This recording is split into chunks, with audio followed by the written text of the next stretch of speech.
Okay. Well,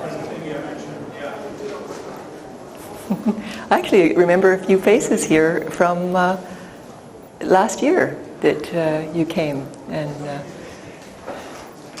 received this spilling of itself here. So today, this form in formlessness and formlessness in form is going right in with what everybody else has been pointing to and talking about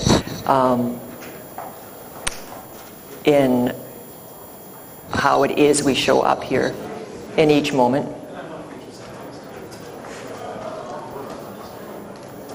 Like this, as if a person.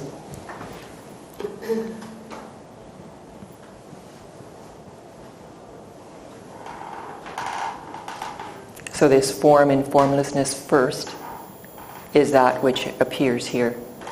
The relative experience of being human, that there's a chair and a person and those two meet and one gives form to the other. The air comes up and touches our skin, defining that there is air and there is skin, that this is form. And whatever form our minds touch upon, to say this is a thought, this is a sensation, this is an apparent past or future idea. And so the form, the mind is perfect for that, to touch on what's here, the look of it as it spills like this, because it's a movement of energy, always, every little bit of it, ongoingly and unknowingly.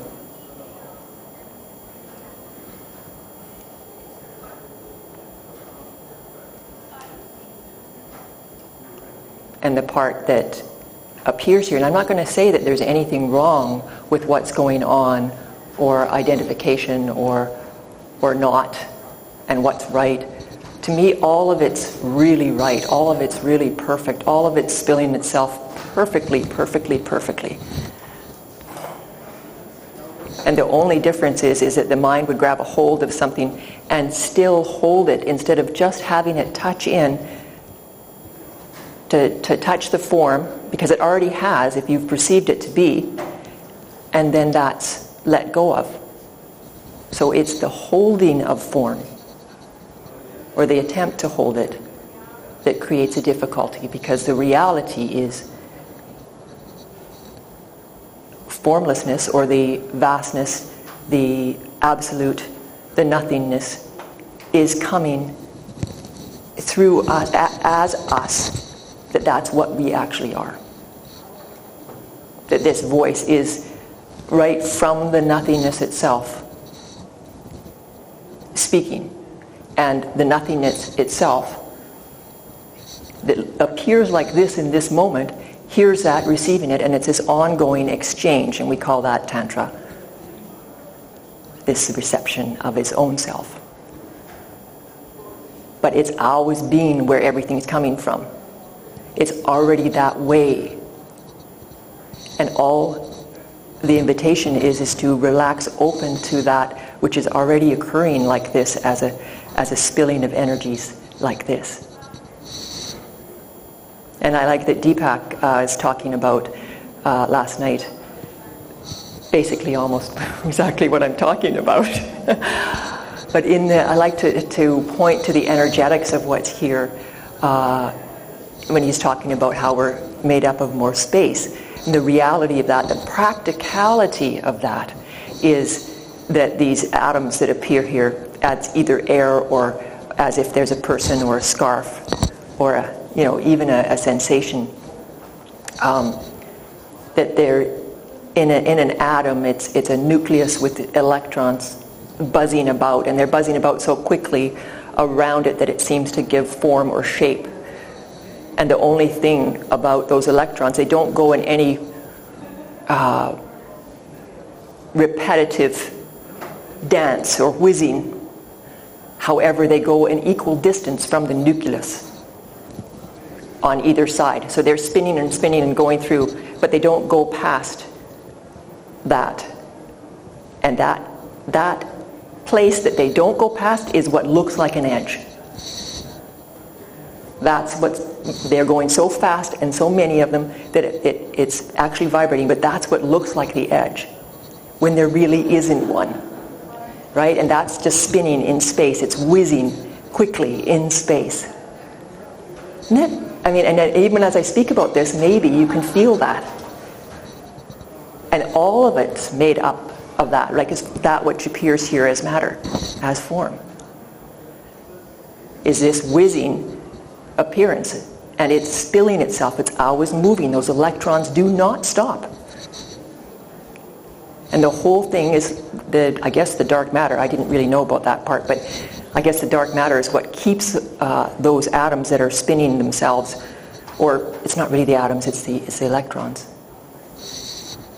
That's what keeps the skin together as skin, the magnetic draw to itself.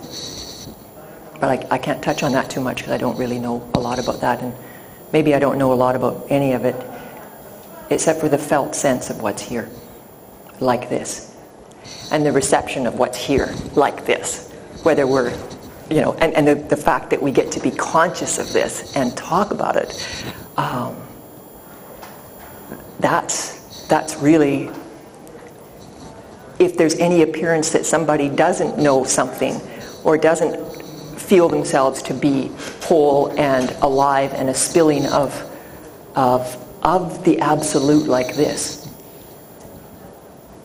those little bits that seem to not be that are where consciousness wants to know itself. They're perfect too. Because in an always expanding universe and consciousness playing itself out like this, how in the world would it get to know itself if in that expansion there wasn't more of itself occurring? And in that newness, in this space, we get touched. And the only way we can touch, because we're nothingness in nothing, the only way that we can have an experience of being human is by these apparent places where some form appears. Whether it's a form of even loss of a job, or loss of any kind of loss. It's not wrong, it's just the nothingness showing up as this in the moment. And so so form and formlessness and form. The common denominator is the moment. It's always, always, always happening here. And so that's the only place, if you could call it a place, that this can be realized and met.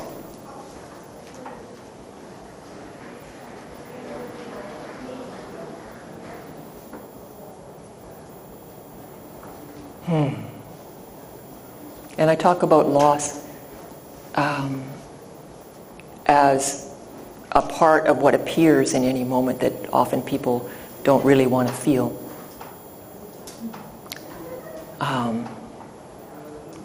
When really it too is this absolute, the emptiness experiencing itself as loss. So, and why point to this? What's the use of me pointing to this? What's the support in that? Why would I do that? I don't know, does anybody know that? Why am I doing this? What is this pointing about? It's because you're not doing this, right? Everything's come in and appears here as form, came out of nothing, and you did not make this happen. So you cannot take a kind of responsibility as far as blaming yourself. Because you didn't do it. You didn't make any kind of thought show up that then you can say, oh, that's a negative thought. Oh dear, I shouldn't have those. You didn't make it appear, you just perceived that as it arrived out of nothing into this empty space we call a mind, where thoughts land, and we call it a mind. We call it something that's as if you could move it around, when the reality is, and we all know that, there's nothing that I'm saying here that you don't actually experience yourself. Right? You look for a mind, where is that? It's just a space where thoughts are heard.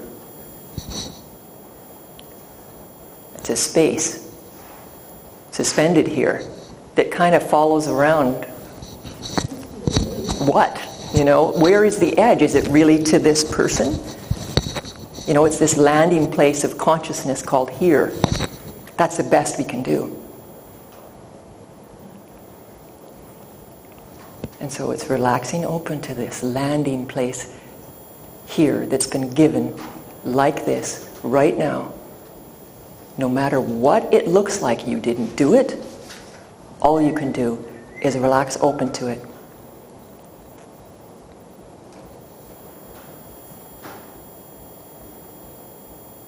And that can look different in different times. Relaxing open to it can mean, like in the case of loss, just because that came up as something to point to.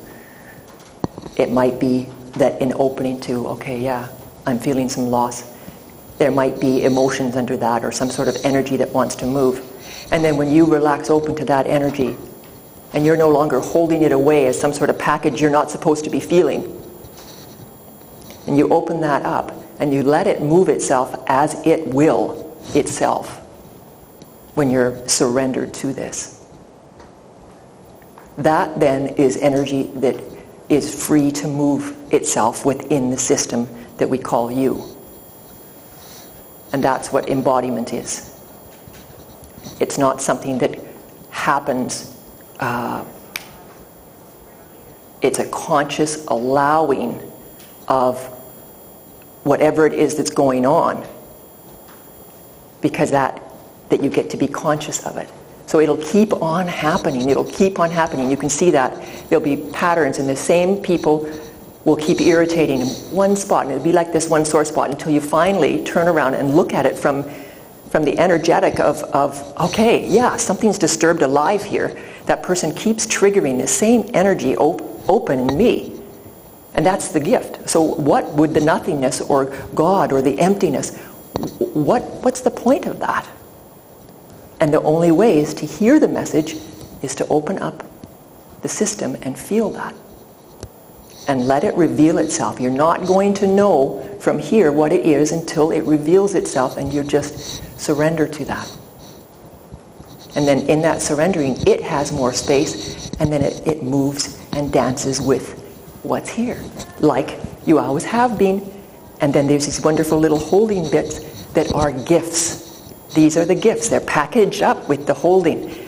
The emptiness holds them until you're ready to be conscious in opening to this. There's only win-win-win here. It's just a looking at it from this way that you can see yourself. It's utterly, utterly practical.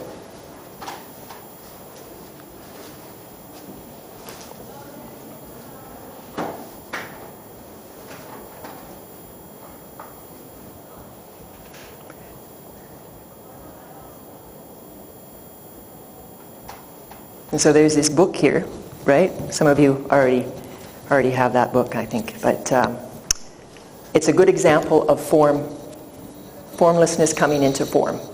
And all of it's like that. And it is my book, and it's available in the bookstore and on Amazon. My publisher's really happy about this. I say this. And I will carry a pen around with me, so if you do have it with you, I'll sign it. Just stop me and I can sign the book. So, but it's by the lobby. So with this, in working with people energetically over years, I noticed that there were these common plays within the human being, no matter whether it was a man or a woman but we're talking sort of not the details of how something might show up, like loss or irritation, or the details are completely unique as the person. But the play of the energy is very, very similar. And so what occurred to me is, this is so straightforward, the way the energy works, that people can see this and do this themselves. They don't need to come to me and have a session. They don't need to come to satsang. They can do this wherever they are, because they're aware of what's happening if they look. There isn't one person, I don't care if they're apparently enlightened or I have never met a person who doesn't know what's going on in the moment when I ask them. And now, is that fluke or just somehow people that are coming my way? I don't think so. People who are looking at waking up or embodiment or whatever, it doesn't need to be that. Anyway, so out of that, I started sending out these emails with what these I call them satsang invitations.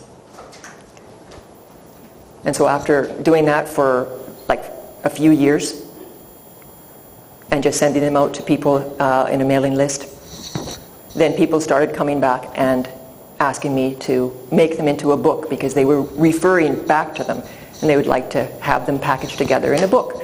Now, I didn't give them that thought. That came through them, out of their own direct experience, out of nothing. Right? Out of the emptiness, something appeared to them that it would be nice. 3 of them come to me in different ways and say, and totally unconnected, this would be good as a book. So 3rd time, then I'm listening. Right? And so then, but I didn't make them, so out of the blue, this information comes in to where I am, and then, okay, well, how do I do a book? And then the publisher showed up, and then it was like, okay, there was actually a step-by-step way that it could be put together, and that's how it comes up. And then now here it is. Form. And so when you look yourself at everything, at anything that you're curious about, you'll see that it's coming out of emptiness, out of this play. And I call it love, because that's my experience. Even the void, in the nothingness, where there's no emotion, where there's no felt sense of love or caring or connection, that it's just the 0 point. Getting to experience that, the love is that it's not always like that. Because out of nothing, something appears, game on, and here we are. And we get to connect, and we get to be together, and we get to experience living life as we do in this ongoing spilling that's here, like this.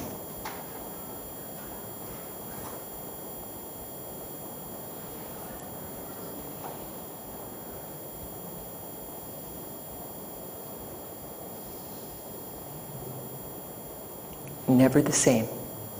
Always changing, always moving. And so anything that might appear to be ongoing or stationary, explore that. Anything that repeats, especially the painful bits, how else would love get your attention?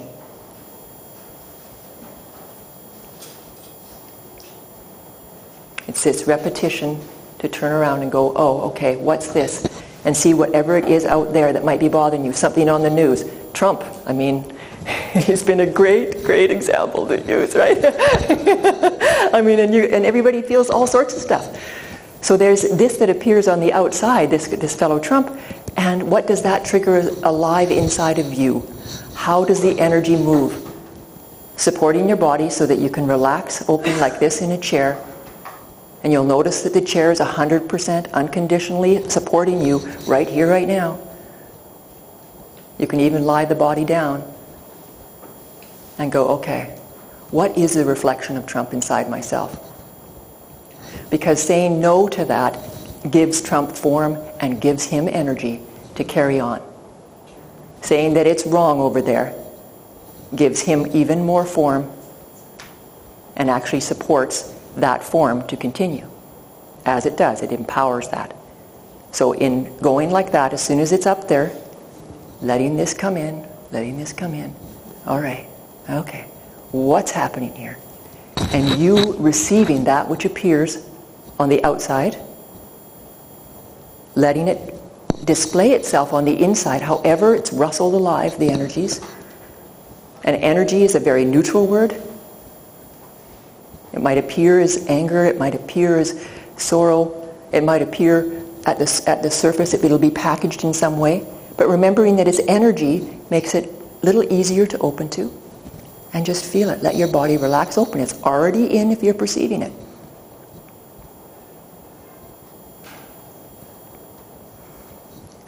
And let it move itself. Let it reveal itself to you, however it does. And you aren't going to know what it is beforehand. And then that energy has space. It's been given space. It's no longer held. It moves freely. And that supports movement of where the framework or the form of Trump is somewhat disempowered. Because it's us saying no to that which empowers it.